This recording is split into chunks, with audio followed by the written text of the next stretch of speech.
গাজীপুর ও সাভারে খুলেছে পোশাক কারখানা, পুরো দমে চলছে উৎপাদন কাজ। নিরাপত্তা নিশ্চিতে মোতায়েন রয়েছে পুলিশ, বিজিবি ও সেনাবাহিনী। এদিকে সাভার ও আশুলিয়া শিল্পাঞ্চলে কয়েকটি কারখানায় ইট পাটকেল নিক্ষেপের ঘটনা ঘটে। এতে শ্রমিক পথচারী সহ ২০ জন আহত হয়েছে। আটক করা হয় ২ জনকে। টানা কয়েকদিন শ্রমিক অসন্তোষ, বিক্ষোভ, সড়ক অবরোধ, কারখানা ভাঙচুরের ঘটনায় বুধবার গাজীপুরের অর্ধ শতাধিক কারখানায় ছুটি ঘোষণা করে কর্তৃপক্ষ।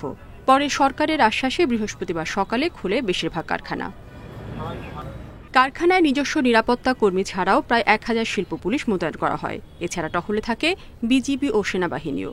আইডি কার্ড দেখিয়ে ভেতরে প্রবেশ করেন শ্রমিকরা। গাজীপুরে কোনাবাড়িতে সড়ক অবরোধের চেষ্টা করলে প্রশাসনের হস্তক্ষেপে দ্রুত পরিস্থিতি নিয়ন্ত্রণে আসে। আজকে ইনশাল্লাহ সবকিছু বাইরে সেনাবাহিনী টহল দিচ্ছে। আমাদের সব শ্রমিক ভাই বোন ফ্যাক্টরিতে এসেছে, তারা কাজ করছে।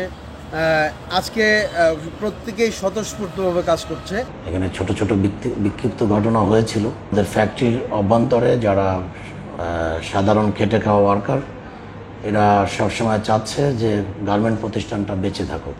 এদিকে সকাল থেকে সাভার, আশুলিয়া শিল্পাঞ্চলের কারখানাগুলোতেও দলে দলে যোগ দেয় শ্রমিকরা। তবে বেলা ১১টার দিকে নরসিংহপুর ও বেরুন এলাকায় কয়েকটি কারখানায় ইট পাটকেল নিক্ষেপ করে ভাঙচুর চালানোর চেষ্টা করা হয়। এ সময় আহত হন ২০ জন। এর জেরে আজও কয়েকটি কারখানায় ছুটি ঘোষণা করা হয়।